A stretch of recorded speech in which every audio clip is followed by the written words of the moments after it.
उन सबको प्रणाम करते हुए मैं इतना ही कहूँगा कि वैसे जो राणा जी ने जो बोला है, नरेंद्र जी ने, उसके बाद किसी के पास बोलने के लिए कुछ बचता नहीं। यदि हम उनकी कई बातों की पूरी व्याख्या कर लेंगे तो हमको इसका सलूशन मिल जाएगा, लेकिन फिर भी थोड़ा सा मैं जितना एलाबोरेट कर पाऊँगा या मैं अपनी तरफ से जितना लोगों के बीच रहा हूँ उसके हिसाब से, जितना किसानों के बीच रहा हूँ, जो दर्द किसान का है वो आप समझते हैं। मुझे ऐसा लगा आप यहाँ बैठकर बात कर रहे हैं, हम भी आए हैं, तो मैं ये मान रहा हूँ कि हम सब लोग उस दर्द को समझते हैं।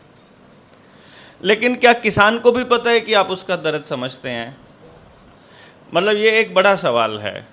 मैं ऐसे बहुत से लोगों को जानता हूँ जो संगठनों में रह करके किसानों की भलाई की बहुत सारी बातें करते हैं, और जो यहाँ पर बातें हो रही होती हैं उनमें से एक भी चीज़ किसान को नहीं चाहिए होती है। अगर आप उसके पास जाएंगे और बात करेंगे तो असल में वो मूल रूप से ही जीना चाहता है, कुदरती रूप से ही। और कुदरती रूप से जीने के लिए जो राणा जी ने जो शब्द बोले ना, उनसे बेटर शब्द आपको नहीं मिल सकते।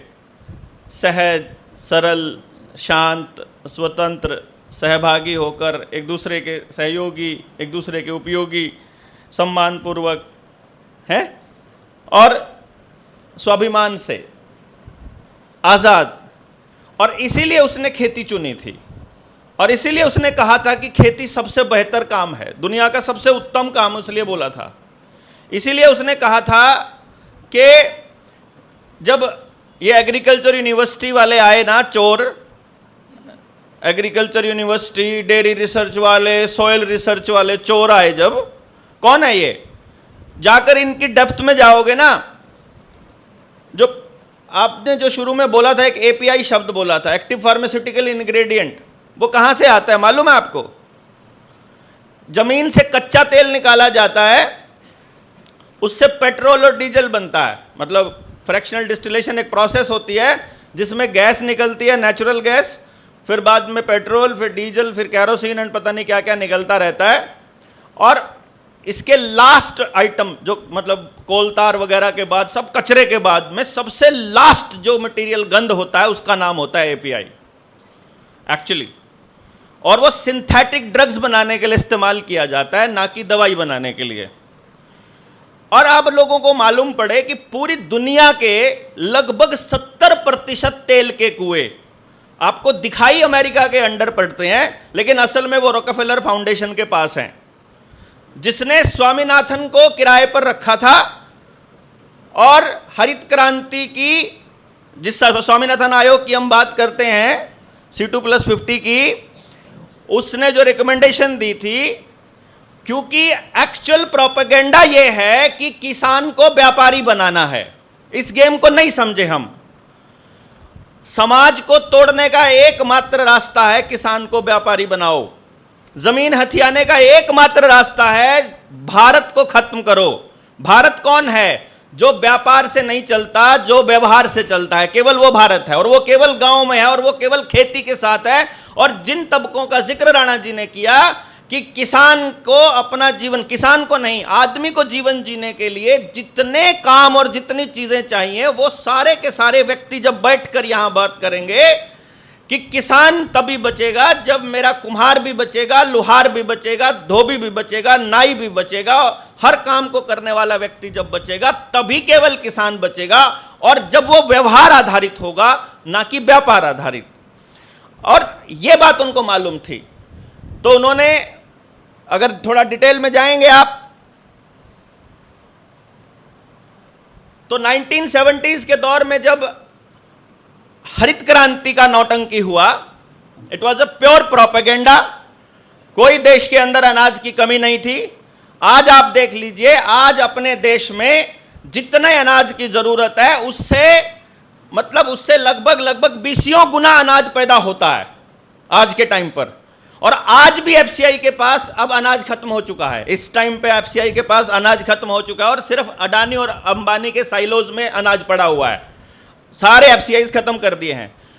गृह युद्ध की स्थिति बनाई जा रही है, विश्व युद्ध के लिए हालात बनाए जा रहे हैं। पूरे देश में फूड क्राइसिस की तैयारी चल रही है, पानी को कंटेमिनेट करके टेस्टिंग किया जा रहा है, लोगों का टेम्परामेंट, और वही हालात लाए जा रहे हैं जो द्वितीय विश्व युद्ध में थे। हम लोगों को इमोशनली ब्लैकमेल किया था उस वक्त अंग्रेजों ने कि आपके सिपाही वहां लड़ने के लिए गए हुए हैं, उनके लिए अनाज चाहिए होता है, तो किसानों ने अपने घरों का अनाज उनको दे दिया था जो 2-2 साल का स्टोरेज रखते हैं, तब उनके पास थोड़ा सा अनाज की किल्लत पड़ी थी। और क्योंकि 1945 में हार्प टेक्नोलॉजी को ये लोग विकसित कर चुके थे। हार्प के बारे में आप लोगों को मालूम होगा, देखो हमें मालूम ही नहीं है, HAARP, ये high active auroral research programme होता है जिसके अंदर हवा के अंदर मौजूद आयनों को प्रेशराइज करके, केमिकल डाल करके, और वो मन मर्जी का प्रेशर क्रिएट करके तेज हवाएं, आंधी, भूकंप, बारिश, सूखा, बाढ़ लाया जा सकता है। मालूम होगा इस बात का। और ये प्रोसेस आज से नहीं चल रही है।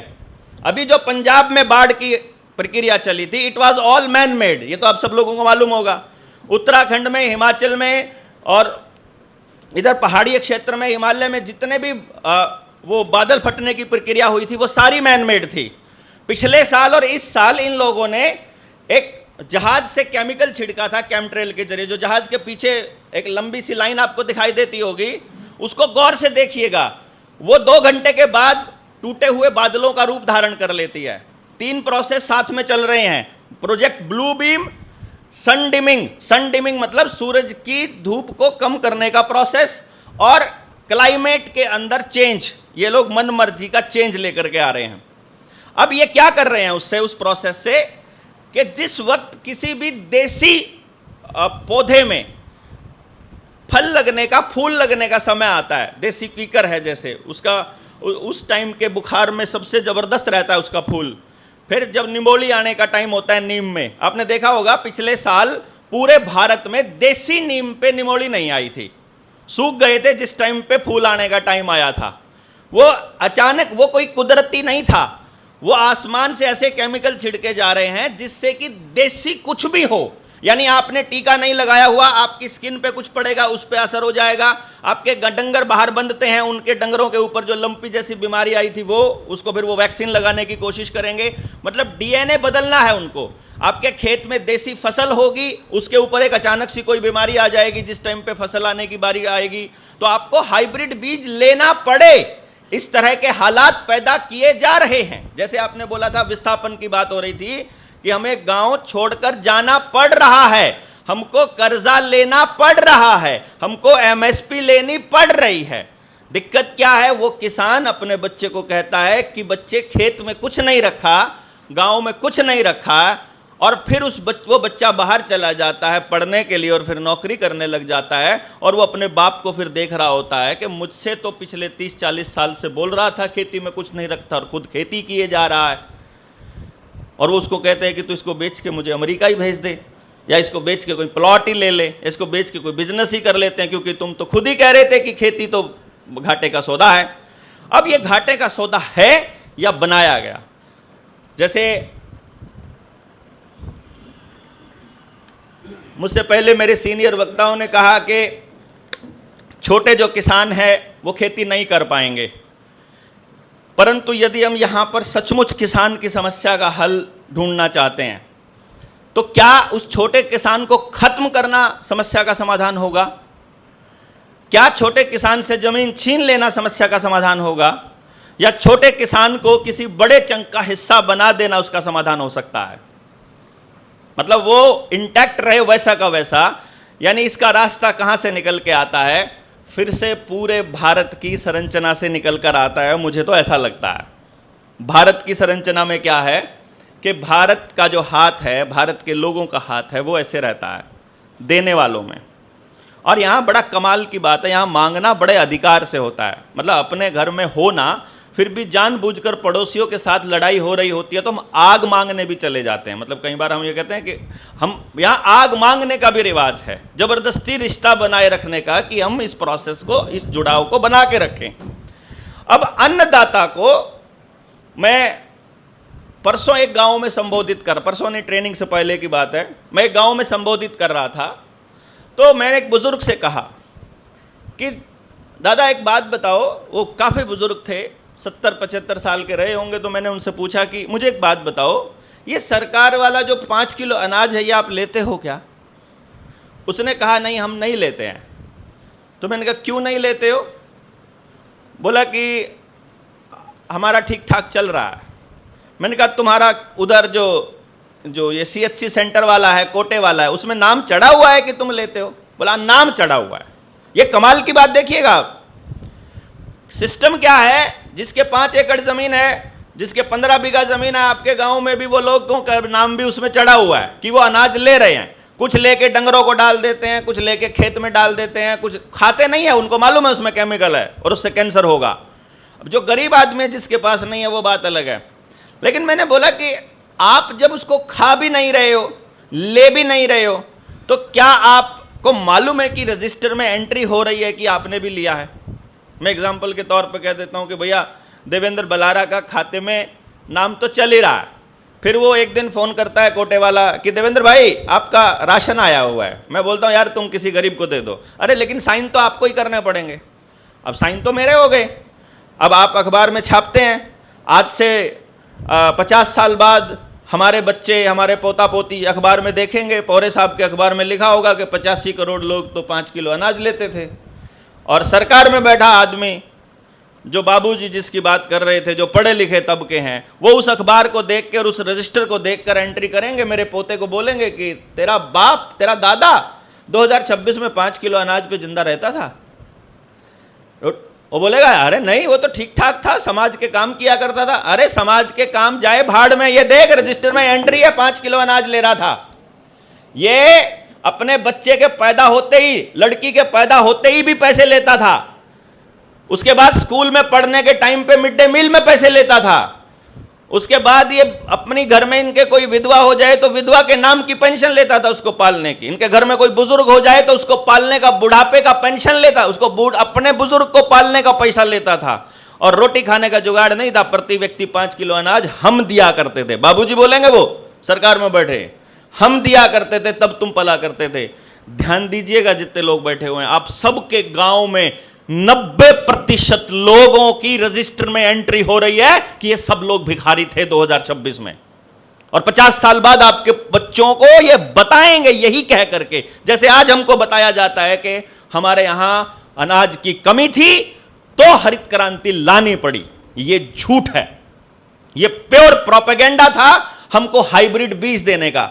क्योंकि जो आपने कहा था कि जीवन को चलाने की लागत थी ही नहीं, आग भरी में, अनाज भरी में, मेहनत भरी में, खाद भरी का, दूध भरी का, घी भरी का, लड्डू भरी के, जो बनाना है वो भरी का, खेत में 10-10 पेड़ हैं फलों के, जो मौसमी फल है वो आन लग रहा है। हमारे पास सरप्लस होता है हर चीज का, सब्जी हमारे बटोरे के ऊपर हो जाती है, हमारे खेत में, हमारे पेड़ के ऊपर हो जाती है, सारी सब्जियां फ्री हैं। पढ़ने के नाम पे गांव का स्कूल गांव के लोगों ने दान दे रखा है, गांव के ही टीचर पढ़ा रहे हैं। 1 रुपया बस में नहीं लगता, 1 रुपया फीस का नहीं लगता, 1 रुपया मास्टर का नहीं लगता, 1 रुपया किताब का नहीं लगता। बड़ा भाई पढ़ता है, फिर छोटा पढ़ता है, फिर छोटा पढ़ता है, ना पजामे का लगता, मेरा पजामा छोटा हो जाए, अगला पहन ले, अगला छोटा हो जाए, अगला पहन ले। और इसी तरह से 1 रुपया नहीं लगता है। और किसान के खेत में लागत शून्य है, और जितनी भी प्रॉफिट है, जितनी भी आमदनी है, वो प्योर प्रॉफिट के रूप में होती है। ये है मेरा भारत बेसिकली। तो आप कह रहे हो हमको एमएसपी चाहिए, मैं कह रहा हूं आपके 1970 वाला दे दो, आप हमको असली धन दे दो। ये नहीं, कागज नहीं, ये गलती मत करिए। मैं कह रहा हूं किसानों को, मैं चिल्ला चिल्ला के बोलता हूं। उस वक्त किसान आंदोलन में 13 महीने परमानेंट टेंट मेरा टिकरी बॉर्डर पे था, परमानेंट था। मैं तीनों के तीनों कानून समझाया करता था, गांव गांव जा करके, एक दिन में 5-5 गांव पूरे डिटेल में समझाता था किसानों को। देखो ये इस कानून में ये लाइन लिखी है तुम्हारी बर्बादी की। मैं दुकानदार को समझाता था कि दुकानदार तुम ऐसे बर्बाद होगे, तुम्हें लग रहा है किसान का कानून है ये, तुम्हें लग रहा है खेती के कानून, हाँ, ये पूरे समाज को तोड़ने और बर्बाद करने का कानून है। पूरे समाज को साथ देना पड़ेगा और पूरे समाज को ही बैठ के चर्चा करनी पड़ेगी। ये नहीं हो सकता कि किसान की बात करते हुए आप दूसरे तबके को छोड़कर बात करो। ये हो ही नहीं सकता, पॉसिबल ही नहीं है, सर्वाइवल ही नहीं हो सकता किसान का ऐसे, और उन लोगों का भी नहीं हो सकता बिना किसान के। मतलब किसान ने के पास अगर एमएसपी नहीं हुआ, उसकी जमीन छीनी चली गई, उसके पास अनाज नहीं हुआ, ये पब्लिक डिस्ट्रीब्यूशन सिस्टम नहीं चलेगा। मनरेगा में उस दिन से पैसे नहीं आएंगे। और जिस यूबीआई की आप बात कर रहे हैं, इसका प्रोपेगेंडा वर्ल्ड इकोनॉमिक फोरम ने आज से 15 साल पहले दिया था। आप नहीं समझ पा रहे हैं। जो कह रहा राहुल गांधी की 72,000 रुपए आप कह रहे थे, उसको बढ़ाने की बात कह रहे थे। मैं कह रहा हूं मत बढ़ाने की बात कहो, आप ये कहो सम्मान को बचाने के लिए हमको जितना पैसा देना है काम के बदले चाहिए, हमको फ्री में नहीं चाहिए, क्योंकि फ्री में लेते ही स्वाभिमान का सत्यानाश होना तय है। मुफ्त में नहीं लेना है कुछ भी, और हमारे समाज का कोई व्यक्ति मुफ्त में कभी लिया ही नहीं है। और ये 72,000 रुपया नहीं है, आपको ये समझना पड़ेगा। हमारे आदरणीय थे वो जो बैंक में काम करते हैं, उनको मालूम नहीं ब्याज कैसे, कर्जा कैसे दिया जाता है। मेरी एक किताब है रुपया मूल्य का मापक या शोषण का साधन, मैं उसमें सहलेखक हूं, हमारे घनश्याम वर्मा जी की किताब है। हमने आरबीआई से सवाल पूछे हैं, हमने वित्त मंत्रालय से सवाल पूछे, केंद्र सरकार से सवाल पूछे, डिटेल में सवाल पूछे और एक एक बात पूछी। आपको मालूम पड़े जितना किसानों को केसीसी के नाम पे कर्जा दिया हुआ है, जितना भी कर्जा दिया हुआ है होम लोन के नाम पर, जितना भी कर्जा दिया हुआ है गाड़ियों के लोन के नाम पर, और जितना भी दिया हुआ है सारा का सारा लोन फर्जी है। खुद वित्त मंत्रालय ने अपनी आरटीआई के जवाब में लिख कर दिया है हमको, प्योर फ्रॉड है। और हम जब कोर्ट में जाते हैं तो हवा निकलती है बैंक वालों की। आज तक हम लगभग 10,000 के करीब पूरे भारत में लोगों का आवेदन हम बैंक में लगा के पूछे हैं, एप्लीकेशन रिटर्न में लगा के पूछे हैं कि बताओ ये जो पैसा तुमने हमको दिया था ये तुम्हारे पास था भी कि नहीं था। भाई मैं आपको तभी दे पाऊंगा ना जब होगा। पौरे साहब बैंकिंग में हैं, ये कोऑपरेटिव में चलते हैं, इनके वाला खेल नहीं है ये। वो जो बिजनेस, प्योर बिजनेस चलता है, मैं उसकी बात कर रहा हूं, जो प्योर बैंकिंग। यहां कोऑपरेटिव में तो हमारा ही पैसा हमें ही दिया जाता है, बहुत ही नॉमिनल से उस चार्जेस के ऊपर। यहां इसकी बात नहीं, कोऑपरेटिव में तो हमारा ही पैसा है, मतलब इसमें उनका नहीं है। यहां पर जो बात हो रही है उस बैंकिंग की हो रही है जो आरबीआई के जरिए जो एसबीआई और दूसरे स्मॉल फाइनेंस हम लोगों को दे रहे हैं घरों में। 34 लाख करोड़ रुपए की करेंसी थी, वो 40 लाख करोड़ हो गई है अभी नोटबंदी के बाद। इतना ही है जी, लगभग 40 लाख करोड़ की करेंसी है। नोट छपे हुए अपने 40 लाख करोड़ है, प्रिंटेड करेंसी है, ठीक है।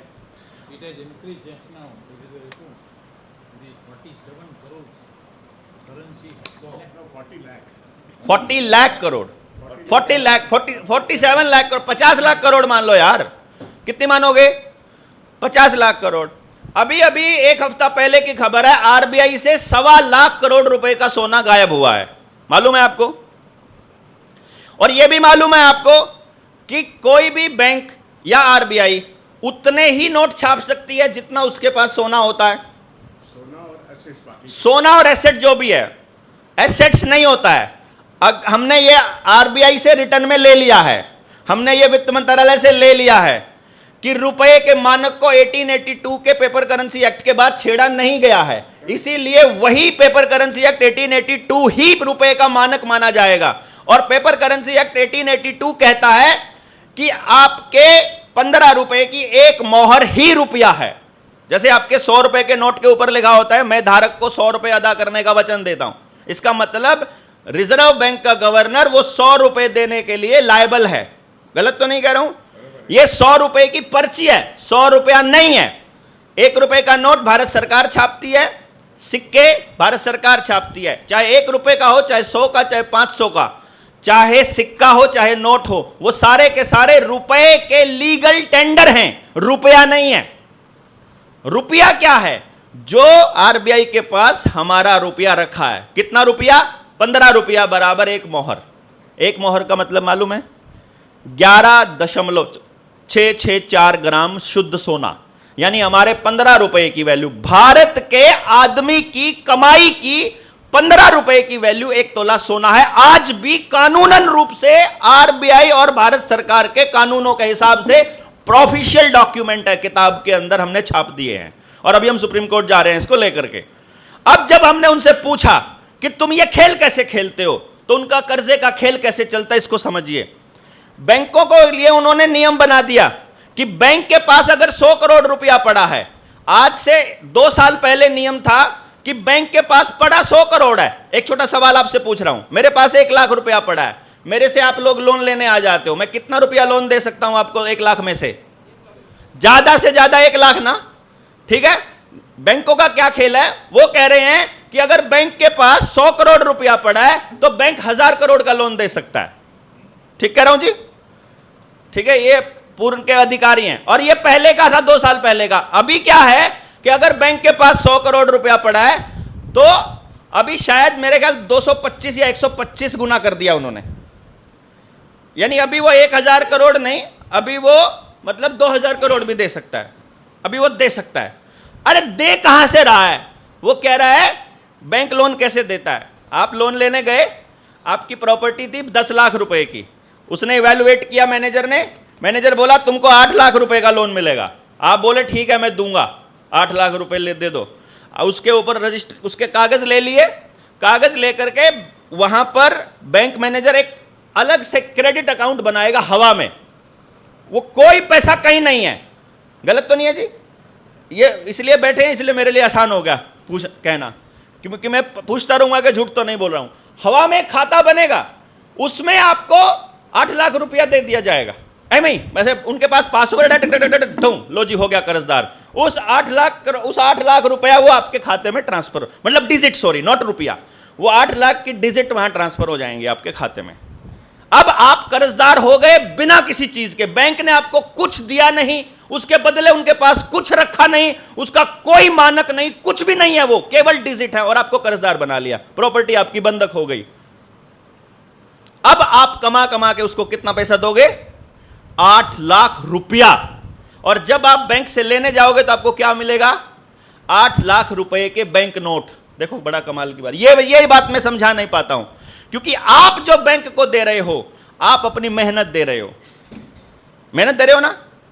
क्यों जी? आपने सुबह जो खाना खाया था उसी से शरीर में ऊर्जा आई थी, उसी से उन्होंने दिहाड़ी करी थी, वही आपने उनको दिए, उसी के बदले आपको कुछ देंगे, वो आपको हवा दे रहे हैं खाली।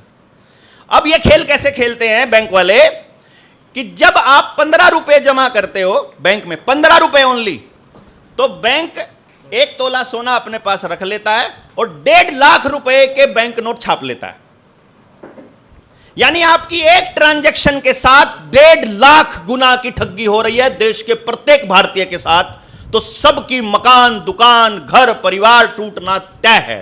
यह किसान का नहीं, आप यहां जितने बैठे हो, कुछ भी करते हो, आप सब लोग जितनी के प्रॉपर्टी के मालिक हो, उससे फालतू के कर्जदार नहीं है तो बता दो। सारे के सारे, मैक्सिमम लोग। क्यों जी? सारे के सारे लोग जितनी प्रॉपर्टी के मालिक है उससे फालतू के कर्जदार। और सिर्फ आप नहीं, दुनिया का प्रत्येक देश जितनी उसकी जीडीपी है उससे कई गुना ज्यादा का कर्जदार है। जिसको डेवलप्ड कंट्री की बात कर रहे थे, अमेरिका और जापान दुनिया के सबसे ज्यादा कर्जदार देशों में है। दुनिया का सबसे 400% का कर्जदार जापान है और लगभग 400% का कर्जदार अमेरिका है। समझ गए? यानी कि अब उनकी इकोनॉमी जब डूबेगी तो किसान भी बर्बाद होगा ही होगा। अब आप मुझे सिर्फ इतना बता दीजिए, बस मैं इसको फाइनल लेवल पे लेकर के जाता हूं कि भाई किसान ने जब आत्महत्या करी तो मेरे ख्याल से उसने तब करी होगी जब वो शारीरिक, मानसिक, पारिवारिक, सामाजिक सब तरह से टूट चुका होगा और आर्थिक रूप से भी टूट जाएगा।